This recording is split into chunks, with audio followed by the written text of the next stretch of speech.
दोस्तों नमस्कार। आज हम लेकर आए हैं एक मंदिर की कथा। बेड़ी हनुमान मंदिर कैसे बना। बेड़ी हनुमान मंदिर की कथा प्राचीन समय की बात है, जब अयोध्या नगरी श्री राम के वंशजों द्वारा सरयू नदी के तट पर घने वन और साधु संतों के आश्रम बिखरे हुए थे। उन्हीं दिनों इस पवित्र तट पर एक दिव्य घटना घटित हुई, जिसने आने वाले समय में बेड़ी हनुमान मंदिर की स्थापना का कारण बनी। कहा जाता है कि राम राज्य के बाद जब श्री राम अपने दिव्य लोक को लौट गए, तब हनुमान जी ने अयोध्या में ही रहने का निश्चय किया। उन्होंने सरयू के तट पर अपना स्थान बनाया और साधना में लीन हो गए।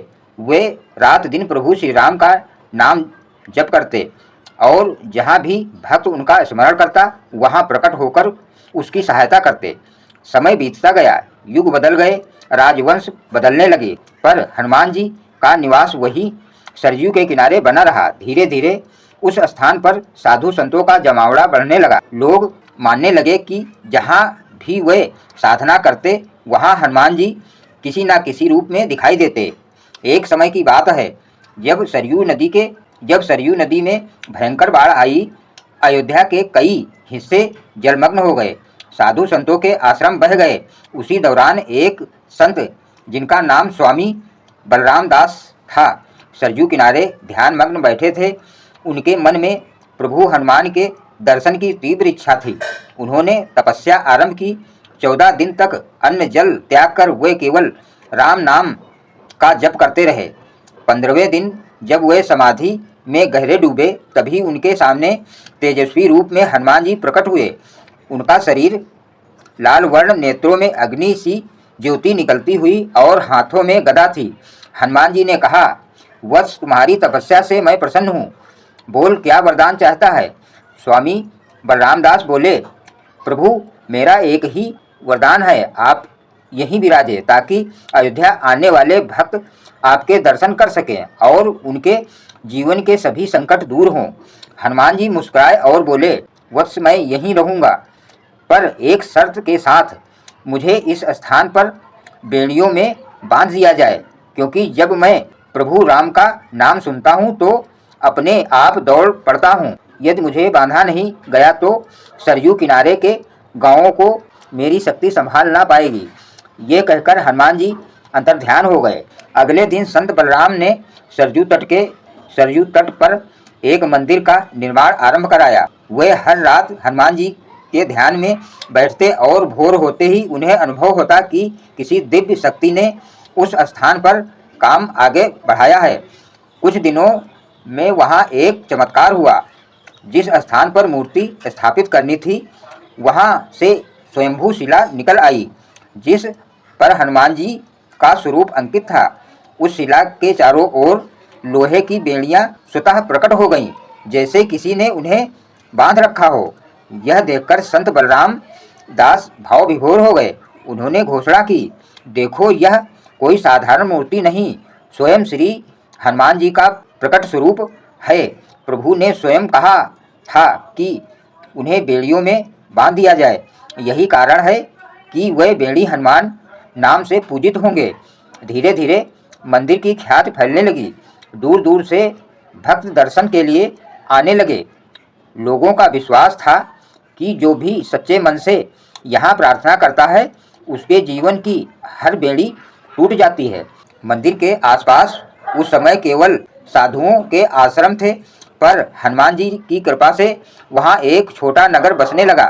श्रद्धालु मानते थे कि हनुमान जी दिन में बेड़ियों में रहते हैं, लेकिन रात होते ही मुक्त होकर पूरे अयोध्या की परिक्रमा करते हैं।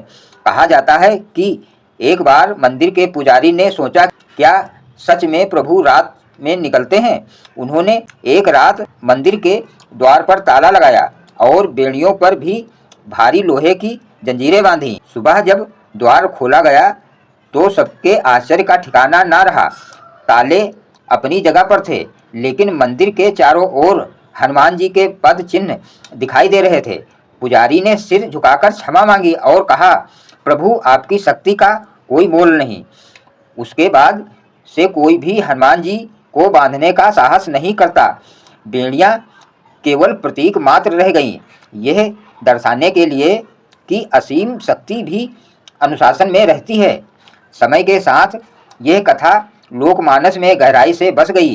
कहा जाता है कि जब भी सरयू नदी के जल स्तर बढ़ता है, हनुमान जी अपने आप शांत स्वरूप में मंदिर के भीतर स्थित हो जाते हैं, और जब जल घटता है तो उनके चारों ओर की बेड़ियां हल्की हो जाती हैं। एक बार अयोध्या में महामारी फैली, लोग भयभीत थे। तब नगर के राजा ने स्वप्न में देखा कि हनुमान जी कह रहे हैं, राजन, भक्तों के भय को दूर करने के लिए मेरा अभिषेक करो, सरयू का पवित्र जल लाकर मेरे चरणों में अर्पित करो।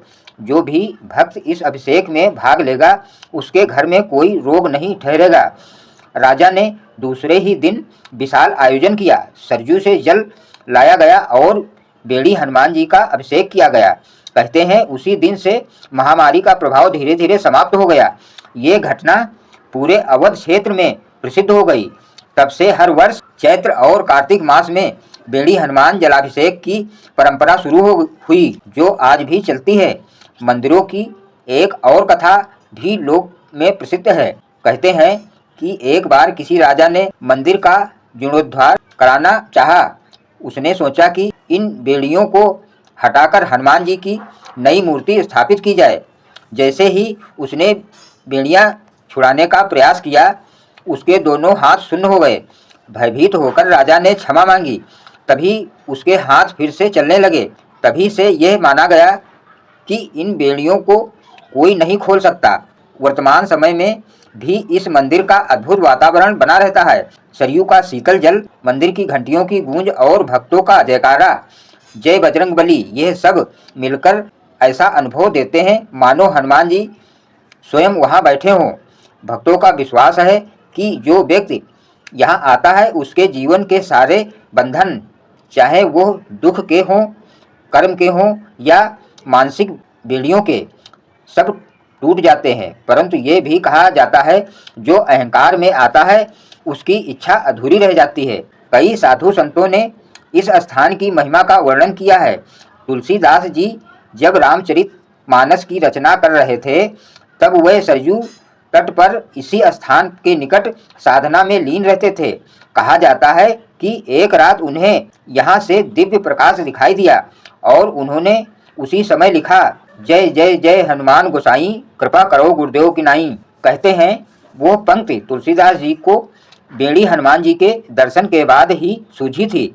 आज भी जब कोई भक्त अपनी इच्छा पूर्ण करने के लिए आता है तो पहले वो हनुमान जी की बेड़ियों को प्रणाम करता है, फिर सरयू के जल से स्नान कर दीप जलाकर मंदिर के चारों ओर परिक्रमा करता है।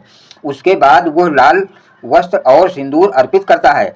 लोग मानते हैं कि यहाँ इच्छा मांगना नहीं बल्कि समर्पण करना चाहिए, क्योंकि हनुमान जी केवल वही वर देते हैं जो व्यक्ति को धर्म और भक्ति के मार्ग पर अग्रसर करे। एक और प्रसिद्ध प्रसंग है।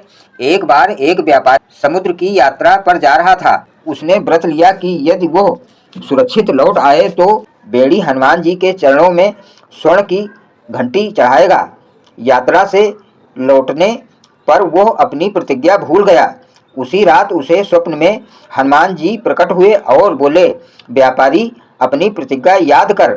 सुबह वो भयभीत होकर मंदिर पहुंचा और सोने की घंटी चढ़ाई। कहा जाता है कि उसी दिन से मंदिर की घंटियों की ध्वनि और मधुर हो गई। समय के साथ अयोध्या में अनेक मंदिर बने, पर बेड़ी हनुमान मंदिर की महिमा आज भी अद्वितीय है। ये मंदिर न केवल हनुमान जी के अनुशासन का प्रतीक है, बल्कि यह बताता है कि सबसे बड़ी शक्ति भी आत्मसंयम में निवास करती है। रात्रि के समय जब सरयू के किनारे शांति होती है तब कहा जाता है कि मंदिर से हल्की गदा की आवाज़ सुनाई देती है, जैसे कोई प्रहरी नगर की रक्षा कर रहा हो। कई भक्तों ने अनुभव किया कि संकट के समय किसी अदृश्य शक्ति ने उनकी सहायता की। वे मानते हैं कि वह स्वयं बेड़ी हनुमान जी थे।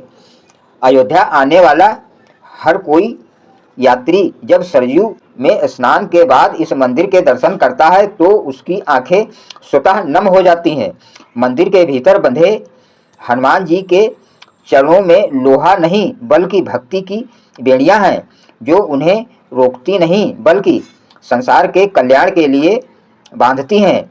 इस प्रकार सरयू तट पर स्थापित यह पवित्र स्थान केवल एक मंदिर नहीं बल्कि श्रद्धा, अनुशासन और सेवा की जीवंत प्रतीक है। बेड़ी हनुमान जी आज भी वही विराजमान है, अपने भक्तों की रक्षा करते हुए और यही कहते हुए, बंधन यदि प्रभु के चरणों का हो तो वही सच्ची मुक्ति है। ओम श्री हनुमते नमः। धन्यवाद दोस्तों।